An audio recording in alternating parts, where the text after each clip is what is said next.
मानक भाई बहुत शुक्रिया आपका। कहते हैं ना कि दुरंगी छोड़ एक रंग हो जा, सरासर मोम या फिर संग हो जा।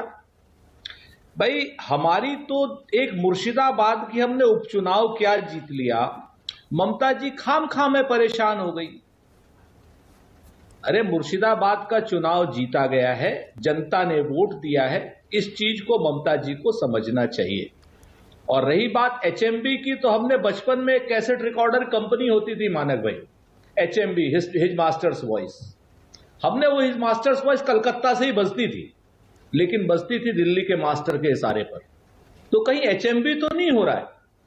हम तो चाहते हैं आज की डेट में जितने भी भाजपा से कुपोषित, भाजपा से शोषित और भाजपा की ईडी सीबीआई और आईटी से परेशान दल हैं, और जो चाहते हैं कि बेरोजगारी के खिलाफ मोर्चा हो, जो चाहते हैं कि किसानों के पक्ष में मोर्चा हो, जो चाहते हैं नौजवानों के पक्ष में मोर्चा हो, महंगाई के विरोध में मोर्चा हो, वो दल साथ आए। उससे इतर कर क्या रही है ममता जी आपके सामने? ममता जी राहुल गांधी जी के ऊपर अटैक कर दे रही है।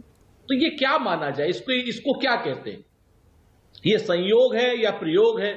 इस चीज को देखना होगा। हम तो बहुत स्पष्ट कहते हैं कि कन्याकुमारी से कश्मीर तक और पोरबंदर से लेकर अगरतला तक अगर सार्वदेशिक रूप से कोई पार्टी भारतीय जनता पार्टी की कुनीतियों के खिलाफ लड़ रही है तो वो सिर्फ कांग्रेस है। क्षेत्रीय दलों का पूरा सम्मान है। जो भी क्षेत्रीय दल चुनाव में भारतीय जनता पार्टी की कुनीतियों को हराना चाहते हैं, भारतीय जनता पार्टी के मायावी शासन को हराना चाहते हैं, उन सबको सहयोग करना होगा। हम कोई नेतृत्व की बात नहीं कर रहे। हम तो ये नहीं कह रहे कि हमारे नेतृत्व में आए कि मेरी छतरी के नीचे आ जा, क्यों भीगे ममता खड़ी खड़ी। हम तो ये तो नहीं कह रहे। हम तो ये कह रहे हैं कि साहब आइए साथ में मिलकर के हराते। हम तो साथ में मिलकर हराने की बात कर रहे हैं। लेकिन अब सब लोग जो हैं अगर भीगना चाहते हैं तो वो उनकी इच्छा है। हमारा तो देखिए एक सच्चाई ये भी है और आपको स्वीकार करनी पड़ेगी। आपने कितनी कोशिश की भारत जोड़ो यात्रा में विपक्षी दल आ जाए, कोई नहीं आया। लेकिन ममता बनर्जी के साथ उनकी छतरी के नीचे एक एक करके नेता पहुंच रहे हैं। अखिलेश यादव पहुंच गए, एचडी कुमारस्वामी, फिर नवीन पटनायक, सबसे मुलाकात उनकी हो ही रही है। जी। अरे मानक भाई इतना मासूम, कहते ना इतने मासूम लग रहे हो, तुम्हें जो जालिम कहे वो झूठा है। आप ये कह रहे हैं आज की डेट में कि यूपीए का कुनबा नहीं बढ़ रहा है। आप बताइए ना, भारत जोड़ो यात्रा में क्या शिवसेना नहीं आई थी? क्या भारत जोड़ो यात्रा में एनसीपी नहीं आई थी? क्या नेशनल कॉन्फ्रेंस नहीं आई थी? क्या पीडीपी नहीं आई थी? क्या राष्ट्रीय लोकदल नहीं आया था? क्या समाजवादी पार्टी ने शुभकामनाएं नहीं दी थी? क्या तेजस्वी यादव साहब ने शुभकामनाएं नहीं दी थी, या नीतीश कुमार जी ने शुभकामनाएं नहीं दी थी? सारे के सारे दल जो भारतीय जनता पार्टी को हराना चाहते हैं वो कांग्रेस के साथ जुड़ रहे हैं। और फिर से कहता हूं, कांग्रेस नेतृत्व नहीं कर रही, कांग्रेस साथ में चल रही है सबके। ये आप सुरेंद्र राजपूत ममता बनर्जी के प्रवक्ता तो साफ साफ कह रहे हैं, वो कह रहे हैं ममता दीदी ही हैं जो मोदी को हरा सकती है, राहुल गांधी नहीं हरा सकते, कांग्रेस नहीं हरा पाएगी। इसीलिए उनको आगे आकर ये जिम्मेदारी लेनी पड़ रही है गठबंधन का नेता बनने की और गठबंधन बनाने की। हम तो अब अगर अपने मुंह से जो मियां मिट्ठू कोई बन जाए, भाई हम तो कहते हैं ना कि ममता जी करें, आए, बना क्या नाम, हराए भाजपा को। कहां हम रोक रहे हैं?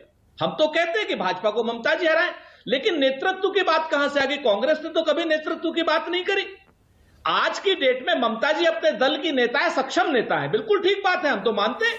अखिलेश यादव अपने दल के नेता है, सक्षम नेता है, प्रधानमंत्री पद के काबिल है।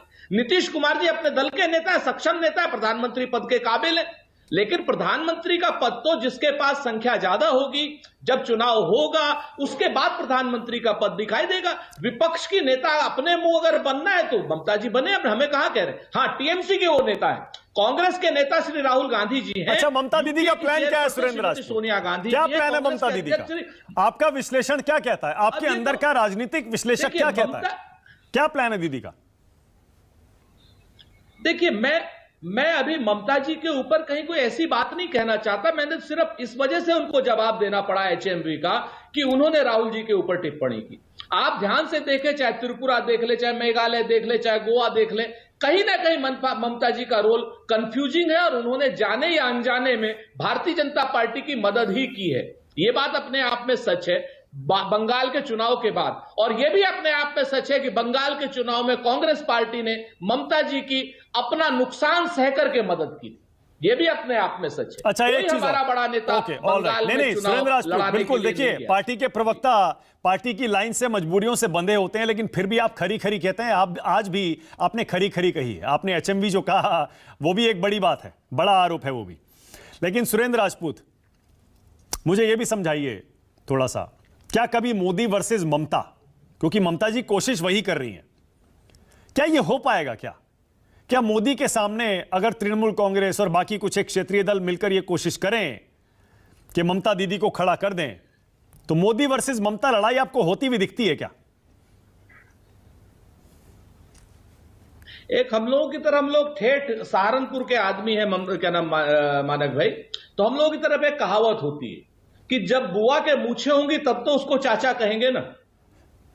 पहले मोर्चा बने, उनकी नेता बने, उसके बाद कोई टिप्पणी की जाएगी। खाली हवा में तो टिप्पणी नहीं की जा सकती।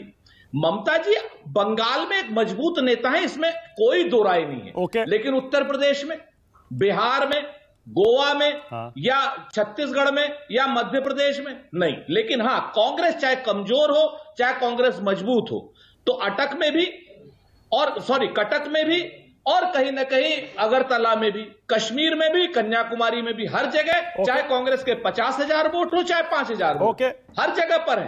स्वयं रूप से हम चुनाव लड़ रहे हैं। स्वयं पुरोहित, सुन लिया आपने, ये मोदी वर्सेस ममता आप नहीं करा पाएंगे भाई। अब बंगाल